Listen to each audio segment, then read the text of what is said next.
the Outstanding Scientific Achievement Award of the International Psychoanalytical Association, and Honorary Fellowship of the American College of Psychiatrists. He is a training director of the South African Psychoanalytical Association, of which he was the founding president, director of the Science Department of the American Psychoanalytic Association, and research chair of the International Psychoanalytical Association. He has published 350 neuroscientific and psychoanalytic journals, articles, and book chapters, and he has authored 8 books. The Brain and the Inner World was translated into 13 languages. His collected papers were published as The Feeling Brain, and a new book, which I was just discussing, The Hidden Spring, A Journey to the Source of Consciousness, which he describes as a culmination of his life's work, appeared in February 2021. He's also the editor and translator of the forthcoming revived standard edition of the Complete Psychological Works of Sigmund Freud and Complete Neuroscientific Works of Sigmund Freud, 4 volumes. Dr. Solms, thank you so much for joining me today. It's a great pleasure to be here. Thank you. Thank you. And we apologize. We were having some technical difficulties on our side. We appreciate you being patient with us, and we're glad to have you on the air. Thank you so much. Fine. All right. So, in reading your book, I really enjoyed it, and to this day, when I'm working even with clients, I recognize that it affects the way I approach human beings and the human experience. And we can get into the book and the details of what you mean by the hidden spring and looking at consciousness. But what I think could be interesting is looking at your background. As I described, there's a neuroscientific background, but also a psychoanalytic background, which I think shows in your work quite clearly.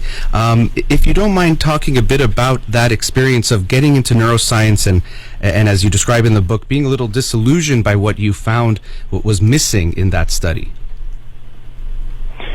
Yes, gladly. The most interesting thing about the brain is that it feels like something to be a brain. The brain has subjective experience. This is absolutely remarkable. There's no other bodily organ, actually there's no other physical thing in the known universe that has that capacity. So that's what attracted me to the brain. And yet, when I trained, which was in the 1980s, the early 1980s, what we were taught was about all of the remarkable information processing capacities of this object, the brain, sort of these cognitive, functional, mechanistic diagrams of how language and memory and perception and skilled movement and so on are instantiated in the brain. But what was utterly lacking was any sense of the subject, the subjective experiencing, feeling mind.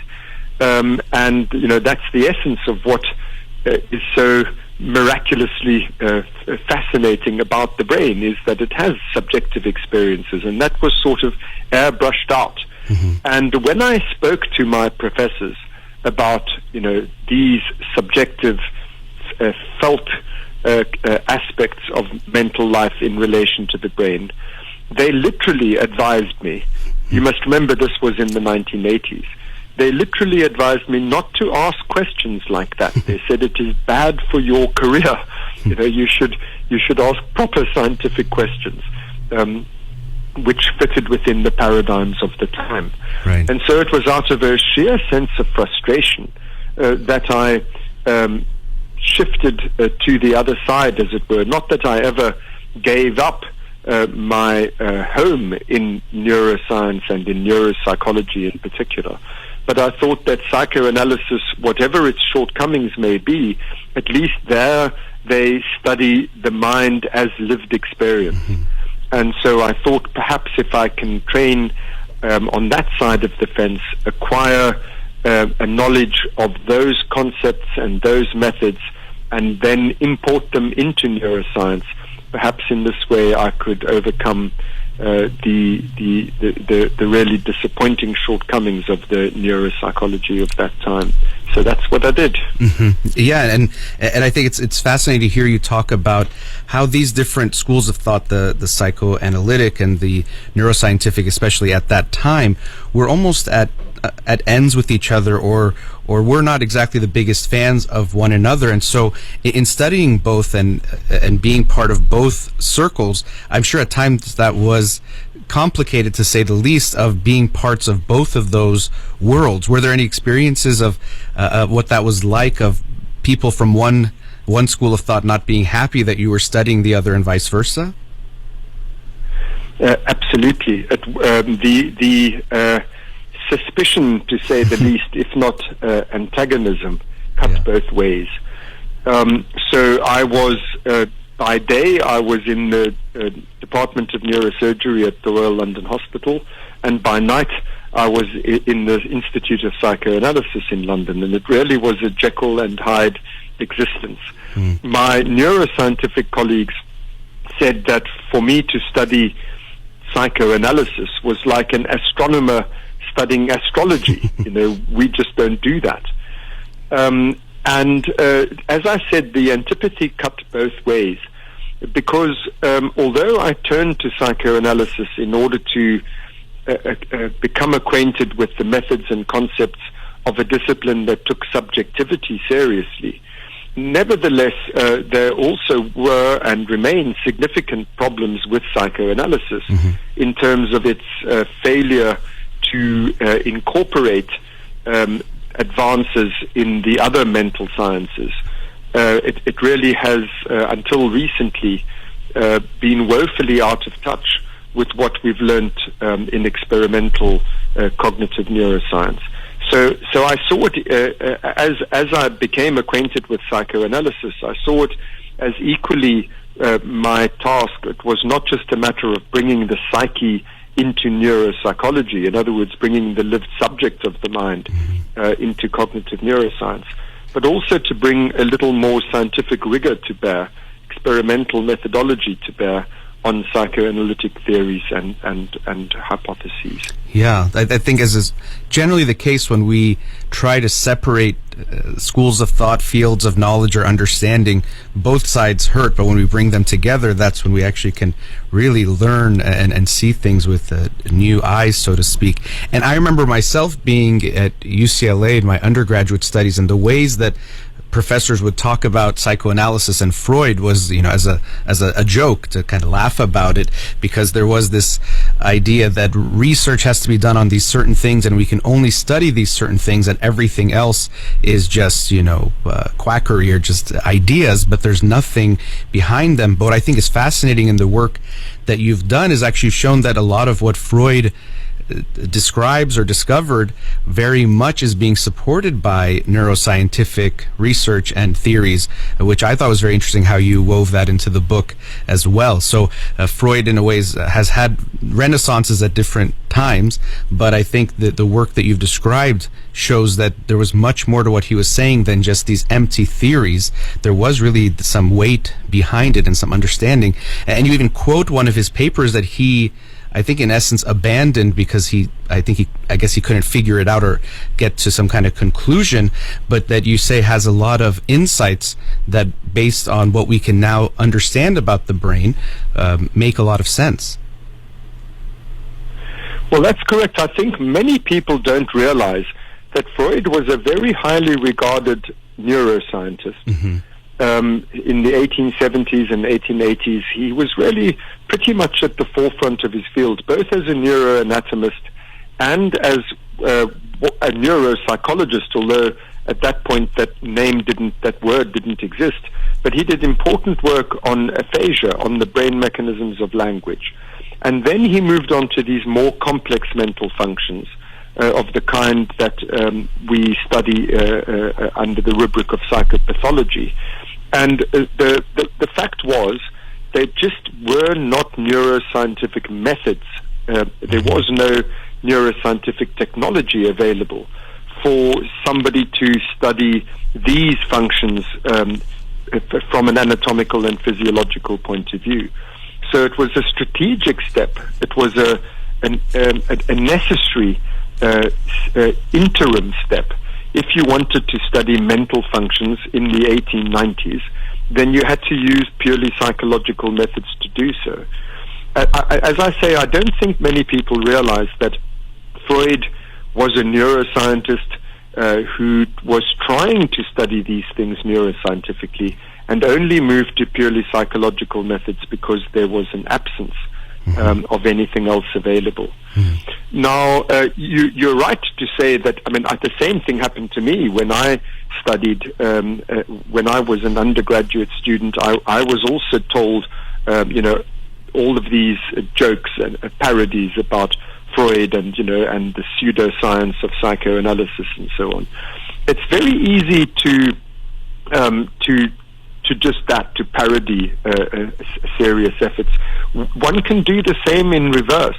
If you look at what the behaviorists were doing in the mid 20th century, literally excluding the psyche from psychology, excluding anything to do with the lived experience of the mind, not only methodologically, but literally denying their existence, saying that these things, subjective experience is a kind of flotsam. It doesn't really exist. That's patently absurd, and we can thereby easily parody what the behaviorists were doing, and in so doing overlook their enormous achievements, because they really did bring psychology into experimental science, brought to bear a rigor that we've all benefited from in the decades that followed, and laid bare the laws of learning, and thereby demonstrated that the mind, just like any other part of nature, is subject to natural laws.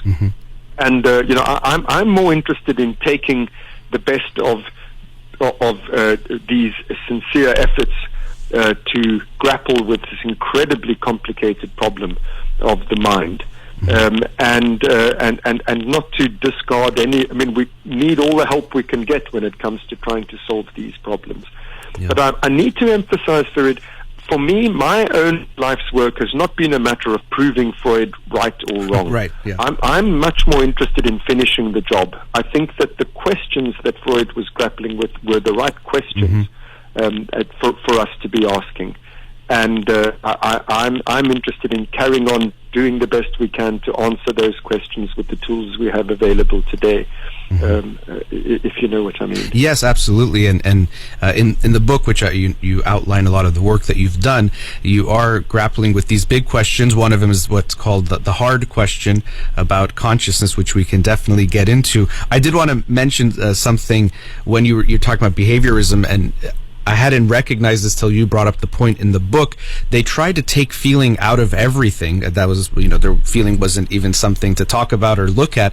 But as you described, the way punishment and reinforcement is described includes feeling essentially embedded in it, because we're saying when you reinforce something, you do something to the organism, or reward them in a way that feels good, but then they try to take the feeling out of it. But we really can't do that, and any one of us could recognize that what feels good to someone might not feel good to someone else, which is why reinforcement has to be specific to the individual.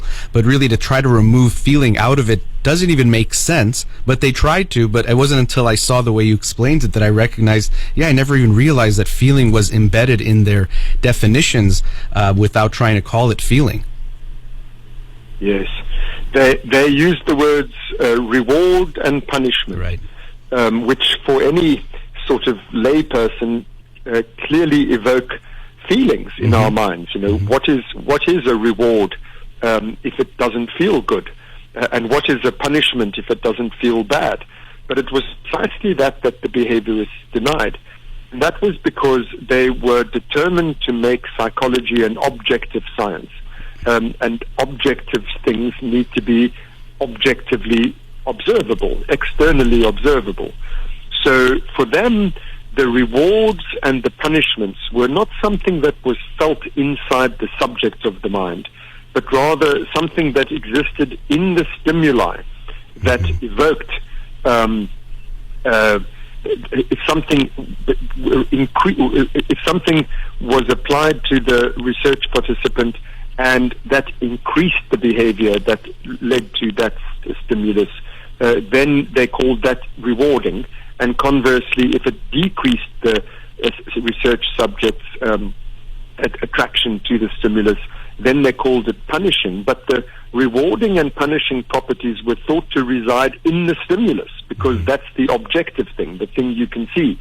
And as you've just said, I mean, that's kind of absurd to suggest that the rewarding and punishing properties reside in the stimulus rather than in the subject stimulated by those things. Right. But that was required by their methodology. Yeah, and I think, and this is what I'm saying. When we look at it in the fullness of time, it looks ridiculous. And the same applies to much of what Freud claimed, because let's not forget, there was a lot that Freud got horribly wrong. Right. And I'm more interested in building on what they got right, and pulling those objective methods into the same task as the subjective methods, and trying to see the thing from both points of view. Because I say again, the essential feature of the mind is that it is something subjective. It makes it very difficult to do science on something which is inherently subjective. And I think that the mistake that the behaviorists made was to think that we need to adjust the object of study to the methods rather than the other way around. I think that we have to adjust our methods to the object of study. And if we're studying something which is inherently subjective, then we have to somehow find ways of going about studying subjective experience scientifically. We can't just exclude it because it's difficult. Right. Yeah, it's part of nature that exists. Yeah, and that makes, as you say, the hard question even harder when we approach it in the wrong way. When we're trying to describe what it feels like to be something or some organism, that's the subjective experience. So it has to include the subjective when you're trying to study it or understand it. We're at a commercial break, and I think after the break it would be nice to hear your thoughts. When we look at consciousness, there's been this drive to find the seat of consciousness, or where does consciousness reside. And for most of the study of the brain and study of consciousness, people have assumed it has to be in the cortex. And so I would love to hear your thoughts on that after the break, of the cortical fallacy, and then how this doesn't hold a lot of water when we look at the evidence and what you see as the source, this hidden spring of consciousness. So again, I'm joined by Dr. Mark Solms. We'll be right back.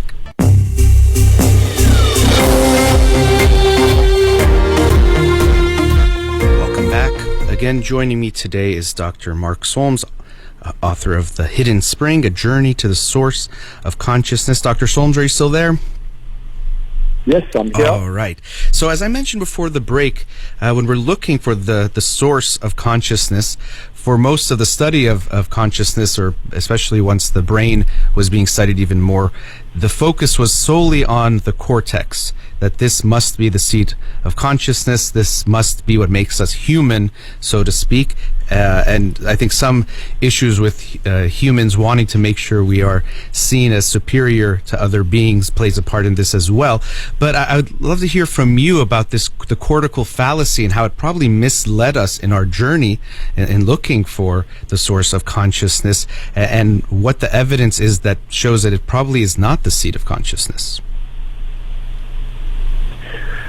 Yes. So when I trained in the 1980s, and the same will have applied 100 years earlier in the 1880s, it's one of the sort of founding principles of neuropsychology that we are studying higher cortical functions. That's sort of synonymous with neuropsychology. This is the mental part of the brain, the conscious part of the brain, the cortex. Now, it's a long story as to how it is, how it happened that we came to this wrong-headed idea. I'll gladly talk about that, but I think that what's more important is to just dive straight into the evidence for why that view is wrong. And I'm very mindful of the fact that most people who know anything about neuroscience will be shocked to hear me saying that the cortex is not the seat of consciousness. So that's why I want to get straight into the evidence, so that we can talk about facts rather than theories or historical heirlooms that come down to us through the centuries. The reasons that people, neuroscientists, give for why the cortex must be the seat of consciousness, leaving aside the history but looking just at the evidence, is that if you have damage to the visual cortex, you go blind. You lose visual consciousness. If you have damage to the somatosensory cortex, then you're anesthetic in the part of the body concerned. If you have damage to auditory cortex, you lose auditory consciousness. You go deaf. So, this is pretty straightforward stuff. However, the patient who is, let's say, cortically blind, or who is anesthetic on one side of their bodies, they are still there. There's still a person there, a subjective sentient being there saying, I'm here, but I can't see. I'm here, but I can't feel on the right-hand side, etc. So there's still a sentient, conscious subject of the mind there. So when you ask cognitive neuroscientists, where is the subject who's receiving this visual information or the lack of it and commenting upon it? That's the self. That's really the being of the mind. Where in the cortex is that located? There are two traditional answers. The one is that it's the prefrontal cortex, and the other is that it's the insular cortex. Now, if you look at patients who have no prefrontal cortex, they are not lacking a self. There's just no evidence that there's no sentient subject home. I report in my book a patient of my own who had absolutely no prefrontal cortex. I show the scans in my book. He's got no prefrontal cortex as the result of a subarachnoid hemorrhage, a burst aneurysm in his frontal lobes, which was surgically treated and then resulted in lots of sepsis, and one thing led to another, and eventually the prefrontal lobes were just replaced entirely with these what they call porencephalic cysts. In other words, just cerebrospinal fluid. There's no frontal cortex there. And I said to this patient, as I report in the book, are you conscious? And he says, yes, of course I am. And then I say, well, according to my colleagues, you shouldn't be. Do you mind going through an exercise with me whereby I can test whether you are conscious? And he says, okay. And I say to him, I want you to picture something in your mind's eye and then look at it. This is clearly a conscious act. And he says, okay, he'll do that. So I say, I want you to picture 2 dogs and 1 chicken. Imagine in your mind that you're looking at 2 dogs and 1 chicken. He says, okay. I say, can you see them? He says, yes, I can. I say, now I want you to count the legs. How many legs in total do you see among those 2 dogs and 1 chicken? And he says 8, which was a great disappointment to me because, of course, I was expecting him to answer 10. I said 8, and he said, yes, the dogs ate the chicken. So that was wonderful evidence that he was imagining this scenario. He even was able to make a joke about it, that there is clearly a sentient being present there in order for him to be able to make that joke. He had to be able to have conscious experience, and he was reporting on it. In the case of the insula, I won't go through the details, but exactly the same thing happens. Antonio Damasio reported a patient who, due to herpes simplex encephalitis, had absolutely no insular cortex. And he had much the same sort of interaction with his patient as I had with mine, where the patient was clearly able to talk about his inner experience and kept referring to himself as I'm aware that you're aware that I'm aware, and saying things like that, which just makes a nonsense of any claim that such a patient does not have a sentient self. So if this is the part of the cortex, or these are the parts of the cortex where the self is supposed to reside, then any prediction arising from those theories would be that damage to those parts of the brain must lead to an obliteration of the self, but it doesn't. Now, the counter-argument is, but these patients still have plenty of cortex left. It's not that they've got no cortex. So, the self perhaps resides somehow, in the cortex in its totality. And for this reason, I report in my book cases who have absolutely no cortex. These are children with a condition known as hydranencephaly, where the word means simply that instead of cortex, they have cerebrospinal fluid. They are born with no cortex, absolutely no cortex. And I show the evidence that these children are conscious in the sense not only that they go to sleep at night and wake up in the morning, but also that they are emotionally reactive to their environments. They respond with feeling appropriately. If you give them a fright, they startle and they cry. If you place a cuddly, soft toy or a baby brother in their lap, they smile and they coo. They like it. If you tickle them, they giggle. If you frustrate them, they arch their backs and fuss. So all of the behavioral evidence is there that these kids are conscious and emotionally responsive, even though they have absolutely no cortex. Now, the cortical theory of consciousness would predict that these patients must at the least be in a vegetative state, in other words, non-responsive, if not in a coma. In fact, I would say that the cortical theory of consciousness requires that these children should be in a coma, because the organ of consciousness being gone, should mean that consciousness is gone, and that simply is not what we observe. And I'm not speaking about rarities. This is what we reliably observe in these children with no cortex. The counter-argument to that would be, well, how do we know that they really are conscious? Which is why I told you about the patients with no prefrontal lobes and the patients with no insula, because they can still report on their conscious states before I told you about what we observe in kids with no cortex at all. But still, we don't rely only on the lesion evidence. These children have only a brain stem, and yet they're emotionally responsive. That suggests that consciousness and feelings, emotional feelings, must be generated in the brain stem if the behavioral observations are correct. And so we can test that hypothesis by various methods, and we have.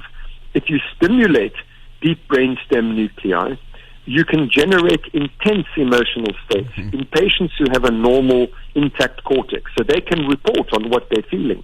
You stimulate those brainstem structures, you can generate feelings, really intense feelings of various kinds, as I report in my book. If you do positron emission tomography, that is functional neuroimaging of the brain of normal people who are in the throes of intense emotional feelings, and you look where in the brain is the activation the metabolic activity that correlates with these emotional feelings, the activation is in the brainstem, not in the cortex. And one last line of evidence, which is pharmacological probes. If you manipulate the neurotransmitters which are sourced in the brain stem, neurotransmitters like dopamine, serotonin, norepinephrine, histamine, acetylcholine, these neurotransmitters are sourced in the reticular activating system of the brain stem. These are the targets of everyday psychopharmacological treatments. You block dopamine to treat psychosis. You boost serotonin to treat depression. You block norepinephrine to treat anxiety. So the chemicals that we manipulate with these drugs are clearly emotion-generating chemicals. So all of these different converging lines of evidence suggest that the part of the brain that generates the basic sentient feeling being of the mind is located not in the cortex but the brainstem. And it's just the weight of history. As I said, I'm glad to go into the history of how we got to this wrong idea in the first place. But that's perhaps a little bit boring. But the empirical facts, shocking as they are, surprising as they are, counterintuitive as they are, really are incontrovertible. That you can have consciousness without cortex, and that when you use all these other methods, it all shows that the basic feeling, sentient being of the mind is generated down there in the brainstem. In fact, I will just say one last thing. I told you that there can be no cortex at all and you see emotional responsivity. Conversely, damage as small as the size of a match head, 2 cubic millimeters, a tiny, tiny, tiny lesion in the reticular activating system of the brainstem reliably produces coma. So you can remove the cortex in its entirety, the patient is still conscious, but you remove the tiniest bit of the reticular activating system in the brainstem and the cortical lights go out. So it's clear that the consciousness that the cortex enjoys is in fact generated in the brainstem. The brainstem activates the cortex and thereby renders it conscious. Yeah, and for me that was such a paradigm shift, because in all my years of studying psychology and neuroscience, the periaqueductal gray and the brainstem and these regions are always kind of background and thought of maybe as like a power source, or they have these smaller functions, and the cortex is where the real action is and what really matters. But as you describe in the book, it's really almost the other way around in a lot of ways. And that was really quite fascinating for me to see that after so long of seeing it a certain way. And I don't think the history would be boring, but I also know we have time constraints. But it is interesting, again, to see in science when we see things in a certain lens and we might not even recognize the assumptions that we have, but it affects the ways we look at the evidence that is right in front of us. So for me, that was quite fascinating. I think why the title of the book, The Hidden Spring, it makes sense, because in a way it's been hidden. One, maybe it's in the brain stem, so that way it's hidden, or you can explain. I probably shouldn't describe that, but hidden to me, that it was in plain sight, but we weren't paying enough attention to this source of consciousness. That's right, and I want to emphasize that word, source, because I don't wish to claim that consciousness as a whole happens in the brainstem. I'm saying that the brainstem is the source of the consciousness, right? And it, as it were, you have to feel your way into your cognitions, and cognitions are cortical processes. So those processes that happen in the cortex are very interesting and complicated and important things. That are elaborations of consciousness, but they are not intrinsically, in themselves, conscious processes. And one of the interesting ways to demonstrate this is the fact that we learnt in the 1980s and 1990s, which is that the cortex can perform all of these very same cognitive processes without consciousness. So the cortex is not an intrinsically conscious part of the brain. The cortex can perceive and learn in very complex ways, even so complex as to read with understanding, to recognize faces, to associate words with faces, and so on. All of these highly complex cortical, in fact, in the case of reading, uniquely human cortical cognitive functions, all of them can be performed unconsciously, and it's easy to demonstrate that experimentally. For example, with the use of a tachistoscope, where you flash information just for a few milliseconds, so briefly that the person is not aware of having perceived anything, let alone it was a word but I couldn't make it out, or it was a face but I couldn't, it was too quick. They say, I've seen nothing happened. And yet you can show from their subsequent behavior that they have seen the face, they have read the word, they've associated the word with the face. It changes their attitude to that face when they encounter it again later. So the cortex can do all of these highly complicated cognitive things without consciousness. And so the so-called organ of consciousness does exactly the same job when it's not conscious. So this begs the question, well, what is the consciousness for?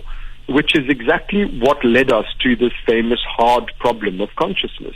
Because that's the argument that David Chalmers, the philosopher who coined the hard problem, that's exactly the argument that he puts forth. He says that you can explain the mechanisms of cognition. You can explain by information flow charts or whatever you like, how the cortex functions, but it doesn't explain why there's something it is like to see, or something it is like to draw up a memory into your subjective mental experience. And that's entirely true.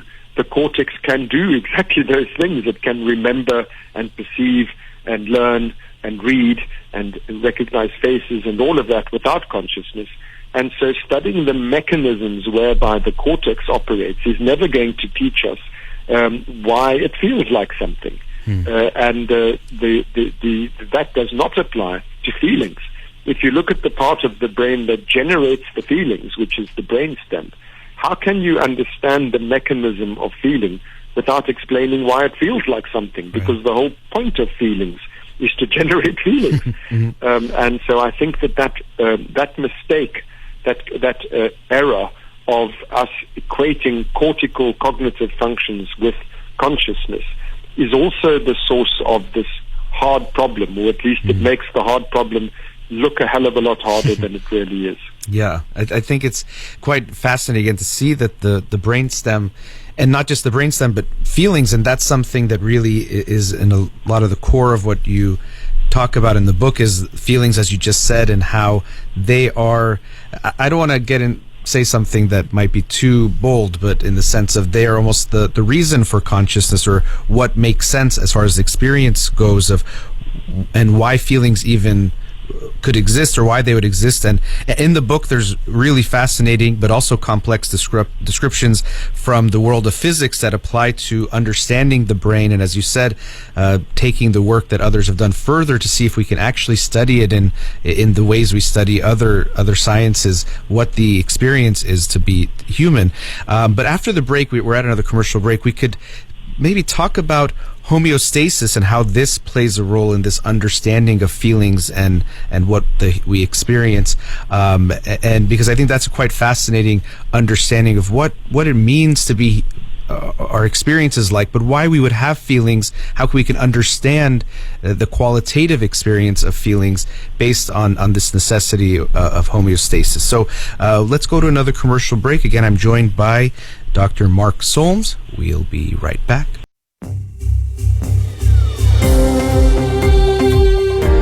Welcome back. Again, my guest today, Dr. Mark Solms, author of The Hidden Spring. Dr. Solms, are you still there?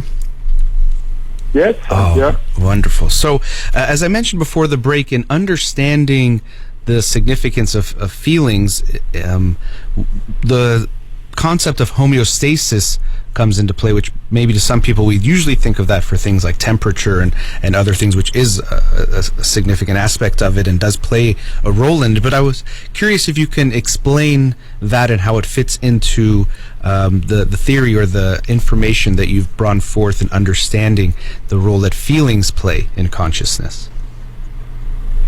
Sure. So let me introduce the term affect. Sure. Emotions this is a word that most people are familiar with, but affect is a broader concept. Emotions are a kind of affect, and what affects are feelings which have a goodness and a badness to them, and technically we call that valence. So most people don't think of things like hunger and thirst and the need to urinate and sleepiness and so on. They don't think of them in the same category as emotions, but they are affects in that it feels bad to be sleepy and it feels good to satisfy that need. It feels bad to be hungry and it feels good to satisfy that need. And the same with the need to urinate, the same with bodily pain, etc. So these bodily feelings, these bodily affects, it's easier to explain homeostasis in relation to them than in relation to emotions. So let me start with that. Sure. Homeostasis, the sort of grounding principle is that we living things, we can't just explore all possible physiological states. You can't just be at any old blood pressure or any old body temperature or any old degree of hydration. There's a certain amount of water, certain amount of oxygen, certain amount of salt, a certain amount of glucose, etc., that you have to have in your body. And if you deviate from the level that is compatible with life, you die. So homeostasis is a mechanism that keeps you within your physiologically viable range. And affects, feelings like I am too hungry, that bad feeling, or I am too thirsty, or I am too hot, all of those are indications to the organism, to the living creature, things are going wrong. You're heading in the wrong direction. You're moving away from where you need to be in terms of your survivability. So that's what affects are for. They're moving away from your homeostatic set point, in other words, from your viable range, feels bad. And moving back towards your viable set point feels good. And what this does is it bestows on the organism an awareness of how it's doing in terms of its basic biological value system, which is that it's good to survive and it's bad to die. The way in which we know how we are doing is feelings. So negative and positive feelings tell you whether you're heading away or towards your homeostatic set point. That's how it works. Now, I told you that those are bodily affects, and we can now extend that principle to emotional affects. So things like, for example, fear, which is a well-known emotion, the set point for fear is I am not in danger. There's no threat to life and limb. A deviation from that set point, just like from your set temperature range or your set blood pressure or whatever, a deviation from that is a risk to life, and you feel it with a particular unpleasant feeling called fear. It's not hunger, it's not thirst, it's not sleepiness, it's fear. But it works on the same basic principle. The further you move away from your set point, which is I am not in danger, the more that you are in danger, the more you feel fear, and the more intensely and urgently you have to do something about it. The same with rage. Rage, the set point for that emotion is there are no frustrating obstacles impeding me, getting between me and what I need. If there is something impeding you, and you start to feel frustrated and irritated, and eventually you feel really angry, and that feeling, that negative feeling, just like hunger or sleepiness, it is a deviation from your homeostatic set point. And these are not fluffy things, to escape dangers and to get rid of frustrating obstacles, competitors who are in your way, to the feeling of being close to an attachment figure. The separation from an attachment figure is a biological crisis for a mammal. We need to be looked after. We can't look after ourselves when we're little, us mammals. And so, feelings, emotional feelings are biologically essential just as much as bodily feelings like hunger and thirst are. This is how we survive. So that's the mechanism of all of the basic emotions. And there are 7 major basic emotions. I won't enumerate them all now, but I've given you 3 examples, I think, in what I've just said. Homeostasis is the mechanism whereby feelings are regulated. Negative feelings mean in relation to this particular need, I'm heading in the wrong direction. Positive feelings mean in relation to this particular need, I'm heading in the right direction. And this regulates all voluntary behavior. The purpose of feeling is so that you know how you're doing, here and now, so that you can make choices. If something feels bad, then you avoid it. If something feels good, then you approach it. It means you don't need to understand all of the underlying physiology. All that the subject of the mind needs to know is this feels good and this feels bad. And as we all know, if we come down to it, this is what regulates our lives. Feelings. Feelings are what it's all about. So my argument in the book is that this is the bedrock of consciousness. In fact, the dawn of consciousness, why consciousness evolved at all, was so that us living organisms can know how we are doing in terms of this basic value system which underwrites all life, which is that it's good to survive and bad not to. That feelings are the way in which we become aware of how well we're doing within that value system, and so that we can voluntarily act accordingly. In other words, not just have automatic reflexes, but that we can make choices based on how things are going for us.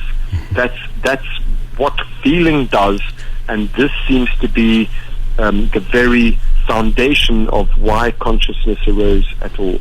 And I don't mean foundation metaphorically.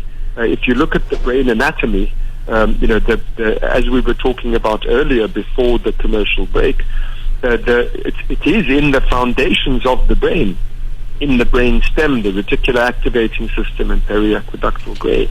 That's where these homeostatic functions are performed. This is where these very primitive ancient structures of the brain is where this foundational, elemental, raw, basic form of consciousness arises. And then everything else is built upon that. So all of these cognitive processes that we were also discussing before the commercial break, we feel our way into those things. It's as it were, I feel like this about that. And so consciousness is extended onto our perceptions and our cognitions. And I hope that what I'm saying is clear. Oh yes, I think it's quite clear, and it feels good what you're saying, and that it makes sense. I even think about that sometimes when we're understanding something. It gives you a feeling when it makes sense, but I'll leave that aside. But that feelings are foundational. I enjoyed that part, or that concept, because I think feelings get a bad rap sometimes. People don't like feelings, or they think feelings are not, we shouldn't care about feelings, or even people use worse words than that in some of the phrasing of talking about feelings. But really, that is the stuff of life, and it's what's guiding everything else. Really comes after that, or everything we do is in service of those feelings. Even these cognitive functions, to a degree, we can say it's so that we can resolve those feelings when they come up, to ensure or make it more likely that we survive, rather than the other way around, that the thinking comes first rather than the feeling. And what's also, I think, important in the feeling discussion is that you mentioned the valence, that it feels good or bad, but the quality has to also be there, so that I know, for example, I'm thirsty versus I need air. And so if without that qualitative function, which also can be seen as an aspect of our conscious experience, if I just knew I didn't feel good but didn't know what that not feeling good was, it would be harder for me to resolve that bad feeling, to get back to homeostasis. That's a crucial point, what you've just said now. Let me just elaborate on that for a moment, because it is so fundamentally important. Philosophers who study the problem of consciousness, they speak of qualia, which they're saying that the essential stuff of consciousness is these qualitative somethings like redness and blueness.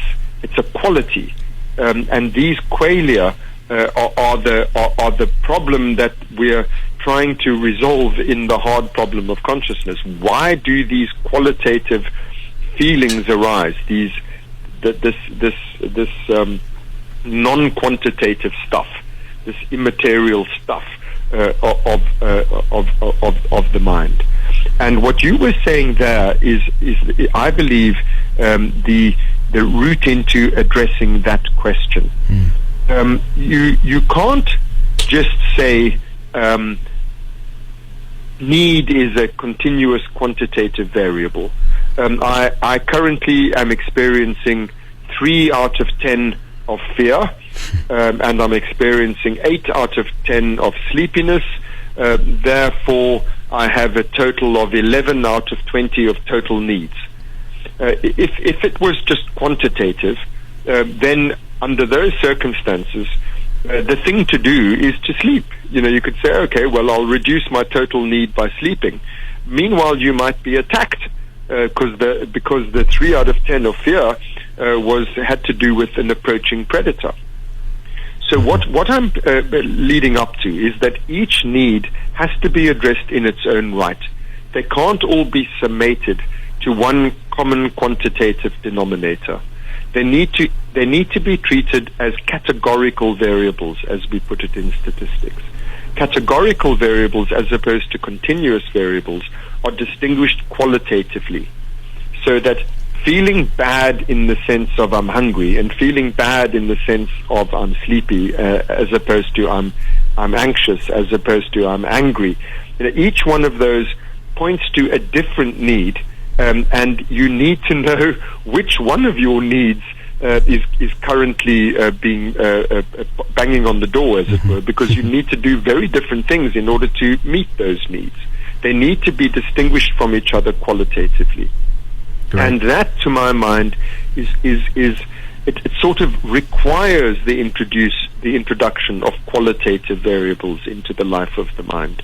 That's why I think that point that you just made is so terribly important. But the other thing that you said feelings get a bad rap, and we prefer to think of cognitions as the real kind of deal.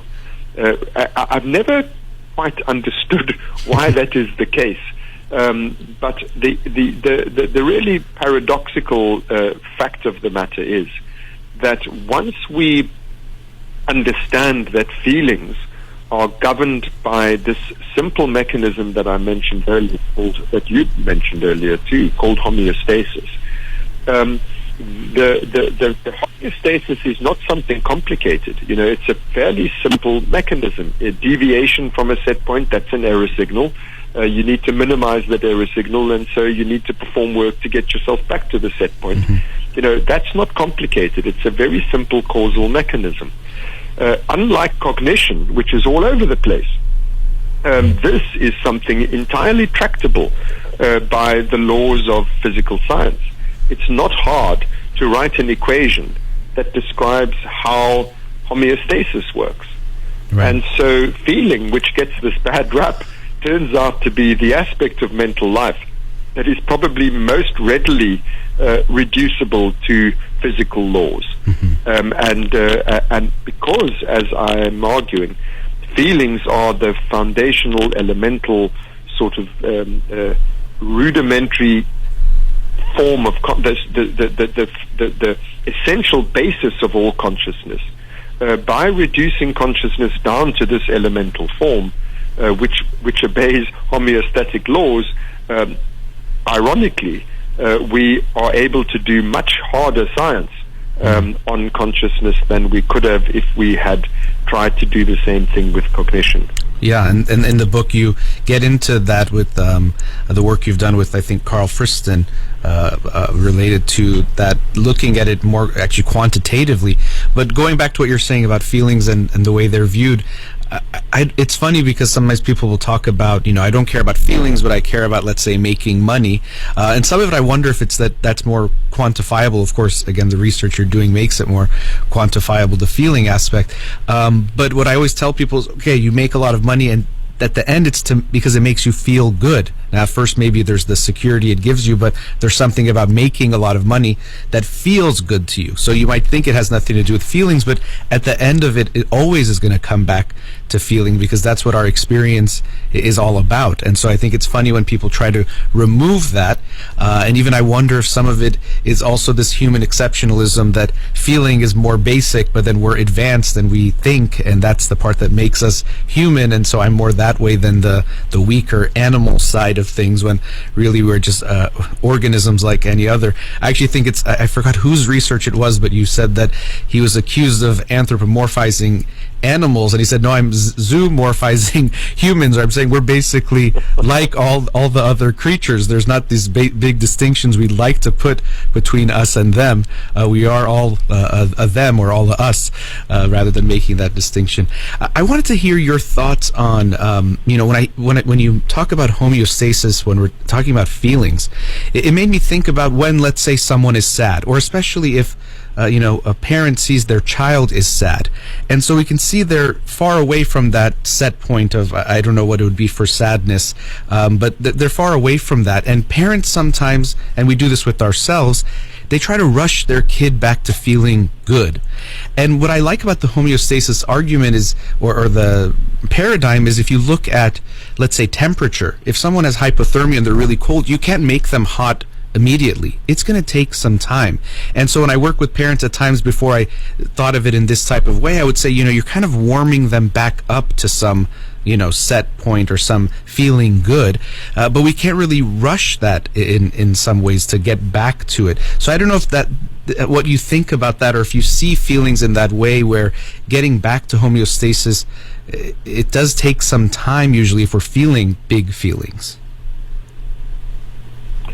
Well, that's correct. So what a feeling is, if I can reduce it again to the sort of mechanistic laws underpinning homeostasis, it's a error signal, which is a demand for work. It means, something's gone wrong. You need to perform work to get it right again. And work is work. It's not the very basic bodily functions like blood pressure regulation and respiratory control and so on. Their simple automatic reflexes can rectify things. But the very reason that we have feelings is because we're dealing with much more uncertain things when it comes to the complexities, for example, of emotions. There's no one simple, predictable, reliable, automatic solution to life's problems. And so, the work that needs to be done to get us back to our viable range, to where we need to be, you really, this is the great task of life, actually, Farid. The great task of life is learning how to meet these needs, and it's complicated. And there's many a slip between cup and lip, as they say, and trial, only by trial and error. And does this work? Does that work? It's really difficult. So the work required to get ourselves into our emotionally viable ranges is not to be sneezed at. And I think the same applies. You're speaking of parenting, and correctly so. But I think the same applies to psychotherapy. People who think that you can just rectify emotional problems with a few sessions and a quick fix, they just don't understand, how it works.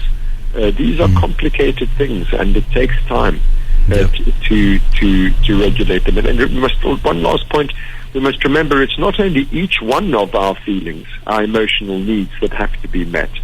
We also have to reconcile them all with each other. Right. They can conflict with each other. So that you might love your mum and want her to stay with you forever and always. That's your attachment need. But, you also get irritated by your mum. She also frustrates you. And that's your aggressive need. So there you have a conflict. You, on the one hand, you want to keep her with you forever and always. On the other hand, you want to get rid of this frustrating impediment. And they're the same person. And so, there you have conflict, there you have guilt, and there you have all the complexities of emotional life. I want to appeal to, if I've understood you correctly, to our listeners, to recognize the truth of what you've said. That in order to meet emotional needs is difficult. Learning how to meet emotional needs is difficult. The processes are slow, but my word, it's worth it. Yep. And really, as you've in a way shared, that's what it's all about. What life really is about is resolving all of those needs. And I think one of the challenges, as you expressed, of being human is we have so many of these needs, and they create also dilemmas because at moments they can feel at ends with one another. And I think that's what makes life so complex. Needs for closeness, but also needs for space. Wanting to feel secure, so you want to be close with someone, but also you can get, as you said, frustrated when we're closer and around someone, let's say, for a long time. And I think that's makes life so challenging, is that there are so many of these needs that because of our experience, if we only had a few, it would be a lot easier. But there are so many that we try to balance and meet in different ways that makes life very difficult. And I also, going back to the homeostasis argument or concept, I think one of the signs of mental health I've talked about is distress tolerance, or our ability at times to tolerate things, actually, which basically make us out of homeostasis, in the sense that we don't need to quickly do something to resolve that feeling, going to what we might call unhealthy coping mechanisms. So I think it's actually an interesting thing. The drive is towards resolving that going back to homeostasis, but I think some signs of mental health require us to be able to tolerate those levels of not being in homeostasis. I'm not sure what you think about that. Well, I absolutely agree with that. Let's take it to the extreme example. So I spoke earlier about us needing caregivers. We need people to love us and look after us, us mammals. And the brain chemical that mediates that need is opioids, mu opioids, endorphins. And so when you are loved and supported and cared for, and your caregivers and loved ones are close to you, you have high mu opioid levels in the brain. And conversely, when you become separated from or lose those caring attachment objects, then you have low mu opioid levels in the brain. So what do you do if you have low mu opioid levels? What you need to do is do all the work that's necessary to reestablish that connection, to fix the separation, to establish reunion. And this is difficult, getting the people who we want to look after us and pay attention to us and think about us and care for us. We can't make them do that. It's a skill that you have to acquire. You have to take account of their needs. You have to think about it, work it out, negotiate it. All of that is really hard work. That's the sort of thing that we're talking about. There's an alternative route, which is you can just take an opiate drug. That will increase your opioid levels immediately. So that's a quick fix. And this is not a small issue that we're talking about. This is a great scourge of our times. That we're looking for these sorts of quick fixes rather than doing the work that's actually necessary in order to really meet our needs. Because please note, it's a big mistake to create the feeling artificially and quickly without actually doing the work in the outside world. It doesn't meet the underlying need. The underlying need is we need to be loved and looked after for good biological reasons. We can't exist as islands by ourselves. We are social beings, human beings, primates, mammals. We're social animals. And there's a whole lot of stories about why that is the case. If you short-circuit or hijack the circuits of your brain to create the illusion that you've solved the problem without actually solving the problem, is biologically really dangerous. In the end, opiates will kill you, and attachment figures will look after you really. And so, as I say, I'm giving an extreme example of the principle that we're talking about. But I could take it one step further, which may be a little controversial, but I'll say it anyway. The same applies to psychopathology, to psychiatric difficulties. It's easy to take a drug, which treats the symptom, but it doesn't really solve the problem. Psychotherapy is hard work, but that actually solves the problem. It actually enables the patient to find a better way to meet their emotional needs rather than just deal with the symptoms, with the feelings that arise from not meeting them. Yeah, and well, you're speaking to a psychologist and a psychotherapist, so to me that felt quite good, but I could see how it could be controversial to some, but I think the point is a very important one, to keep in mind that we can understand that drive even, we're supposed to want to go back to that homeostasis. So the drive can be there, or that pull can even be there, but at times we have to, I don't want to say resist it, but at least resist the urge to so quickly resolve it in ways that might be unhealthy. And I think even when we talk about unhealthy coping versus healthy coping mechanism, in a way we're looking at unhealthy trying to get back to homeostasis versus healthier forms of doing that, and the healthier ones usually act more slowly, but don't have some negative consequences as the unhealthy ones can have, which of course makes it quite important. What I also think is interesting when I think of the theories that, or the ideas you share in the book, and also looking at the brain as a predictive machine, when we think of things like childhood experience, I would always have a hard time trying to make sense of, well, how do things before you can even remember them in infancy, how might that affect you?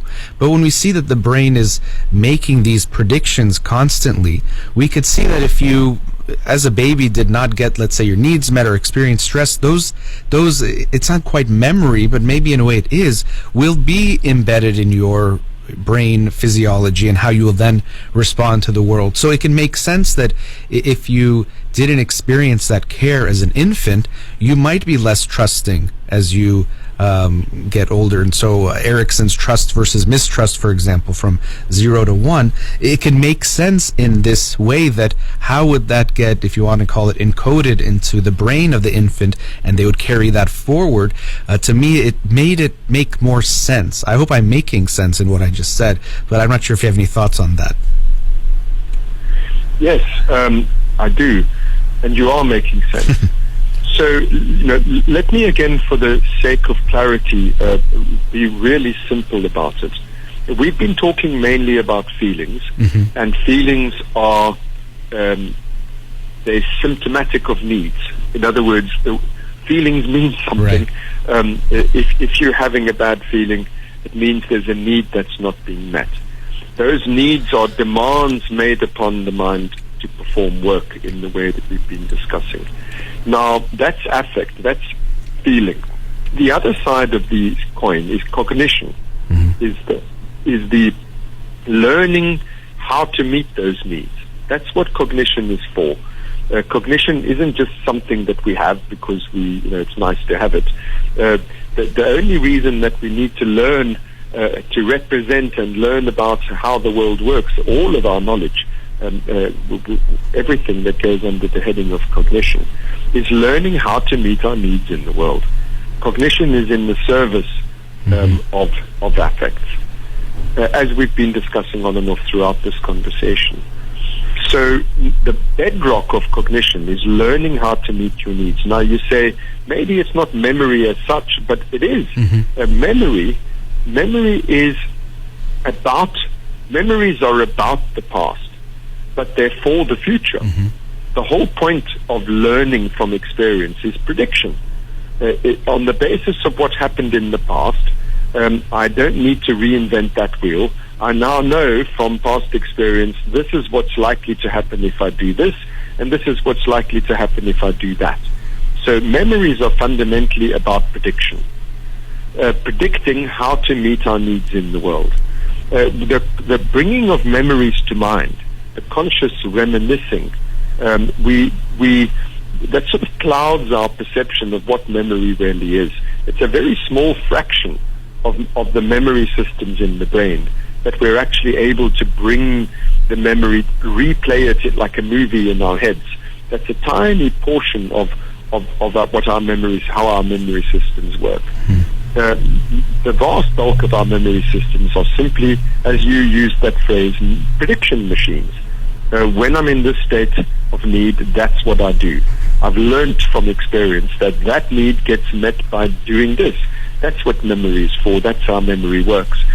The fact that in the very earliest years of life, we lay down our first foundational predictions, is not unimportant. Everything else, so we're born with instincts, instinctual predictions. When I'm in danger, I must freeze or I must flee. That's an instinctual response. When I'm frustrated or enraged, I must attack and destroy the bastard. These are instinctual responses. They're very crude and blunt instruments. That you can't rely only on those. You need to learn what else to do. The whole process of learning is in order to supplement our instincts with more flexible, nuanced, context-dependent responses. And you lay down the very first ones in your earliest childhood, how to meet your needs. And they become the sort of the one step above instincts. Your next go-to response are these early stereotyped childhood predictions acquired in childhood. And a crucial issue there is that I've said a moment ago, we have multiple memory systems, only one or two of which actually generate memories that we can experience. The vast bulk of them just generate response patterns. And the memory systems that are operational in the first 2 to 3 years of life are only of the latter kind. So everything that you lay down in the first 2 to 3 years of life is in the nature of an automatic response pattern, which means you can't reflect on it. You can't bring it to mind. You can't remember where it came from and why you're doing what you're doing and adjust accordingly. So those early childhood experiences are absolutely pivotal. This is not some sort of Freudian ideology to go back to the very beginning of our conversation. It is simply how the brain works. Yeah, and I didn't mean to interrupt you. I'm looking at the time, and I know I tried to promise you to get you off the air before 30 past the hour. But I think as you were speaking, I was actually thinking just that so much of the psychological processes that we talk about can be explained or understood better with that paradigm of why would we seek out, for example, certain relationships, or people from our past might make it more likely that we even are attracted to someone like our parents, for example, which sounds kind of cliche and funny in a way, but it can make more sense when you have this paradigm to see it through, that if you experience something and that felt familiar and comfortable, you might feel more familiar and comfortable or drawn towards that as well. But lots of thoughts on that, which I'll have to share for another time, or keep for another time. But Dr. Solms, thank you so much for the work you're doing, and also especially for joining me today on the show. It was a pleasure talking with you. Thank you. It was a great pleasure talking to you too. There are few things more interesting than this subject matter, so I really love talking about it. Oh. I don't know why anyone talks about anything else. Yeah, I agree. I couldn't agree with you more. That was I enjoyed this so much, and we'll continue thinking about it. But again, I appreciate you taking the time and the work that you're doing. It was an honor to have you on the air. Thank you. Thank you very much. Have a wonderful evening. Thank you. Bye-bye. Bye-bye. You too. Thank you. Bye. All right, let's go to a commercial break. We'll be right back.